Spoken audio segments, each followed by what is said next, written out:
All right. Well, you guys ready for some news? Because it's that kind of day. You ready for some news? Yeah. Ladies and gentlemen, time for the good news, the bad news, and the other shit.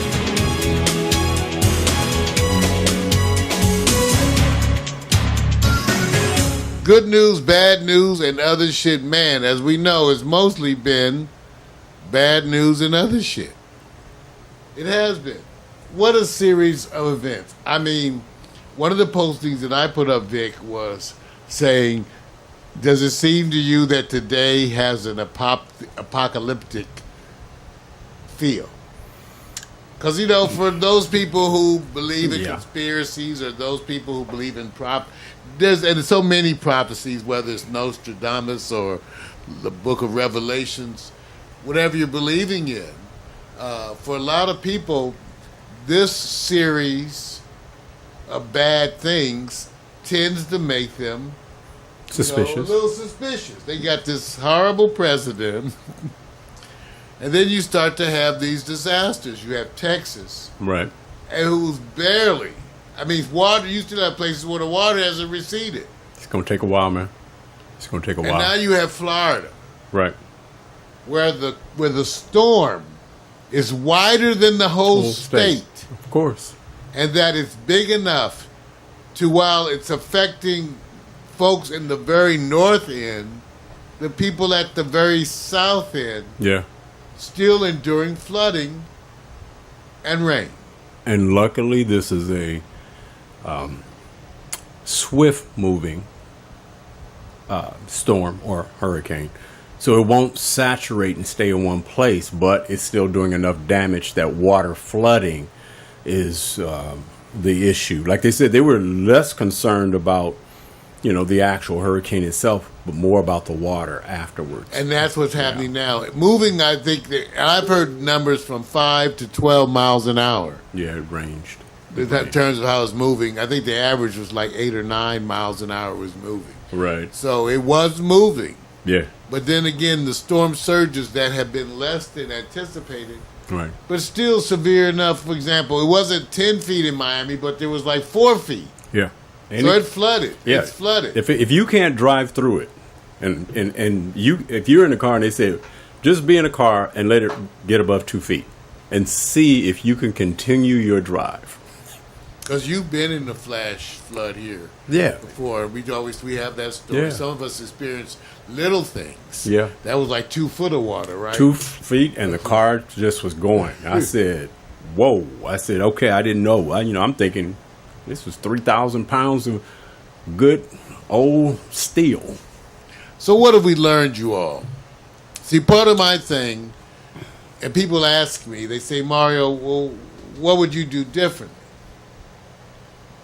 And I thought about it, and I would do a ton of things differently. Now, partly, you have to understand, all of this, everything that gets done or not done, is really a function of money, whether or not you want to pay.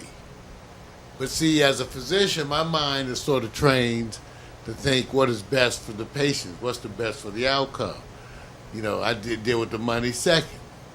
And I must admit, because that's the way I think of it now, I think, well, you have enough money to fund all the covert actions you want to do everywhere around the world.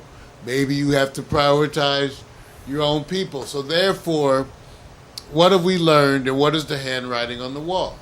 Well, the first thing for me is that you need to recognize that these disasters occur, and seemingly regularly. You know, and if you are in a place where disasters, I don't know, what is Siri tripping? If you are in a place where disasters are occurring regularly, then to me, sometimes you have to be proactive. This is the United States of America. The first thing you do is you get all the best minds from all around the country, and you have them come together. Because first thing you always do is get the right people on the bus, the right people off of the bus. So you get all the best minds, and you get them all. You have a big conference where they all make their recommendations, and they attempt to come to some group of recommendations that they think is most appropriate Right. in an order of priority. Right. Okay? The other thing to me is that you look around historically at those parts of the United States that have tragedy, and you do, I gotta turn this on. And all those places that have tragedy, and you plan for those in a proactive, recurring way.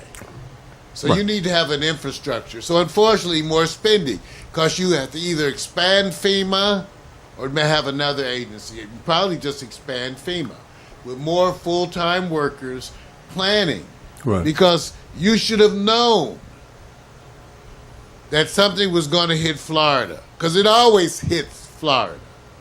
You should have known that the only way down to the Florida Keys is that one highway, one of the longest over water. I've driven it while blowing some Sade. I drove it, down south to Key Largo, drove it from Key Largo, from Miami to Key Largo to Key West. You should have known. You should have known that Miami Beach is designed so that it's going to flood even with minor storms. Right.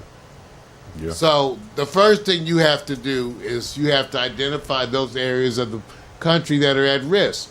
Now, part of doing that is you have to then do something about development in those areas. At some point in time, you have to make a shift in development so that you're no longer developing in areas that are prone to disaster. All of Houston was done poorly Yep. with this. All of Houston. Yeah. They know it's going to flood. And guess who lives there? Poor people, black people, brown people. See, it's all badly done because developers go wild. And this is all over the United States. But remember how I told you about money? Notice the attack on the sources that be. That's why it won't happen. Because they're not going to tell developers you can't develop in these areas because they're too dangerous. Some of the places you should go look at them once you find out they're prone to flood.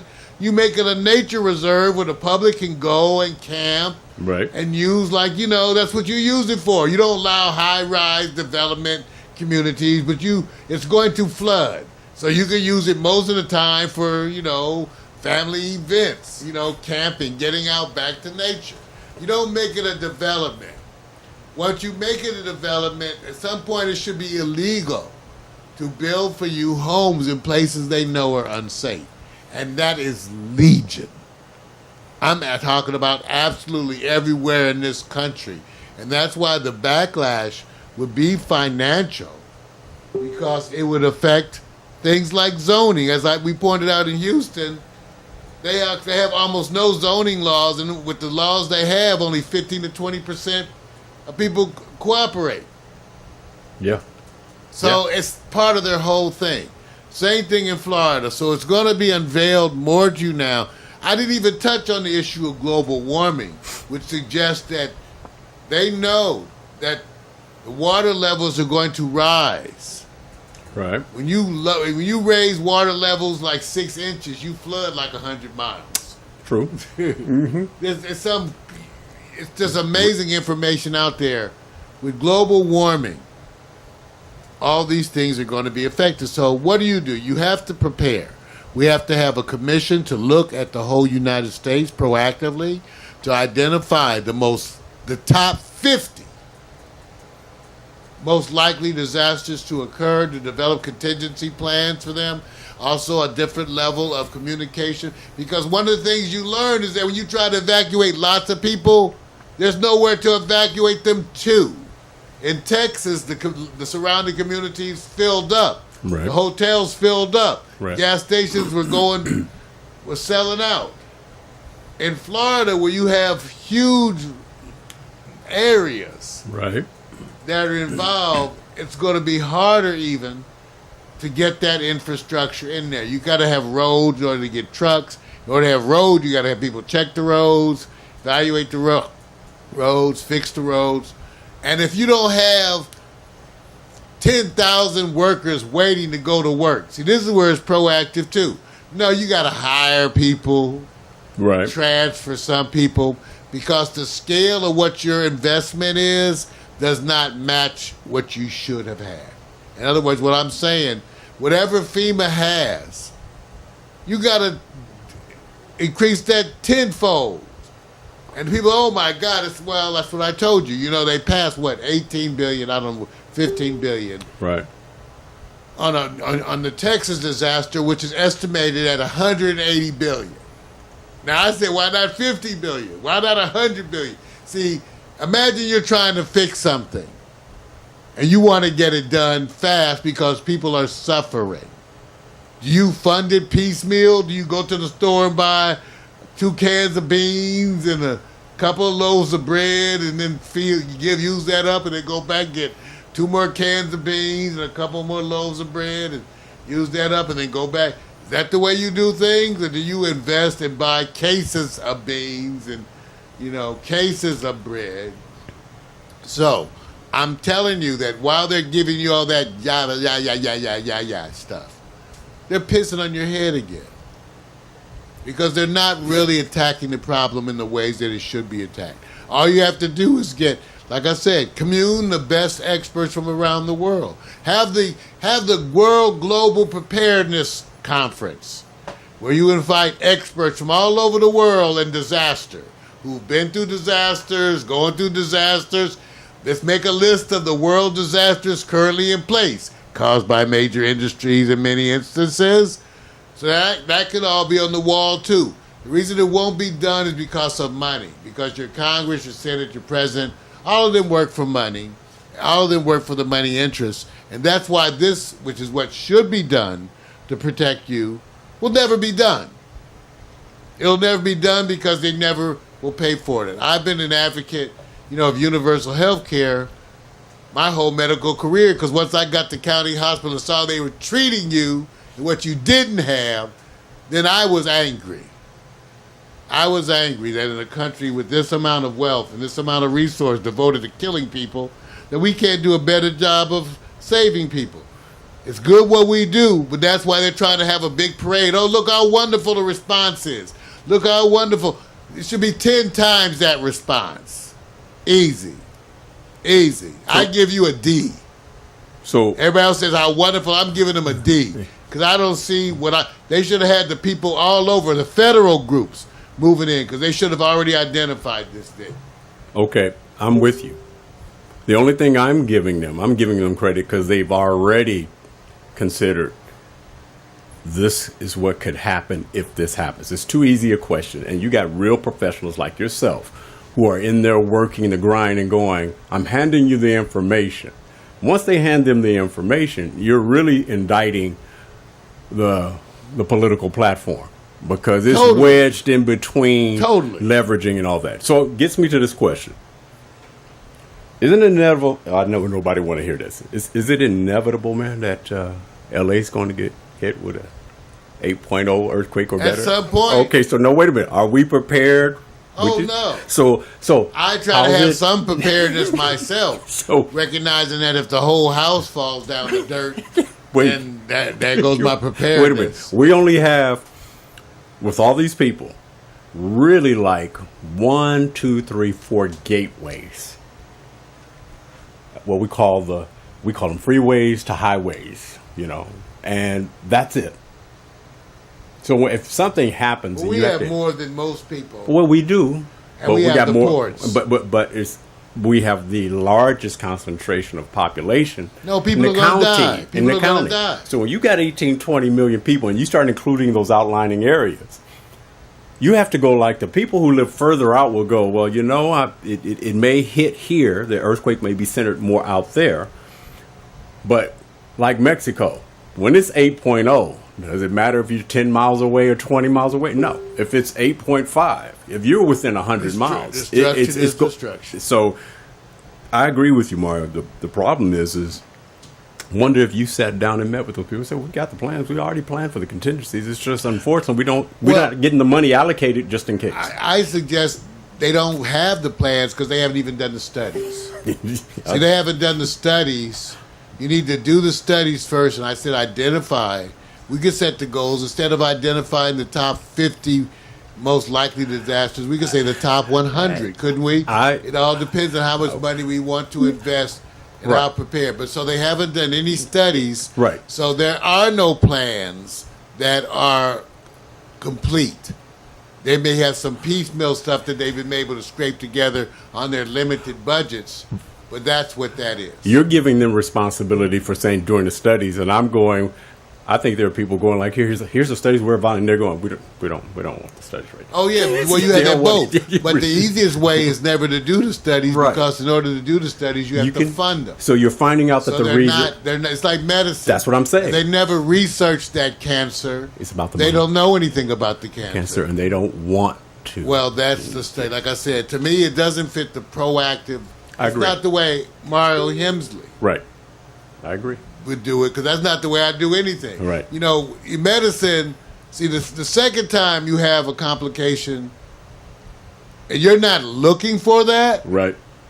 okay, you're supposed to know what are the number 1, 2, 3, 4, 5 complications of any procedure and be anticipating that. Right. Always. So there is nothing. If you get caught flat-footed, you're supposed to make a change instantly. Right. Every problem, Vic will tell you, I have a rule around here. When we have a major studio problem, that requires a major intervention. Yep. You don't just look at it. It's not like monitoring. You don't just say, oh, that happened. If you haven't had an intervention related to an occurrence, you're not managing. Not at all. That's what management is. Yeah. So, again, I just want to say, if you're wondering, let's see. Let's see now what happens. On this anniversary of 9/11, we're all looking at the sadness and things that have happened to us. Let's look at our government through a very wide open eye and see. Don't listen to the hype of what they say they are doing. Let's look at what they've done and whether that is enough. And I'm suggesting to you that, yes, it could be done better. Yes, way better. But it requires money, and they're cutting their budgets. So Yeah. there you go. It requires money. You could have had the whole food resources of the whole United States, Navy, Army, and Marines combined roll into Houston, feeding everybody for hundreds of miles, hundreds of miles. You can do all of it. It costs money. But you have to decide whether the human beings are worth it Yep. or not. Absolutely. Everybody, the good news, the bad news.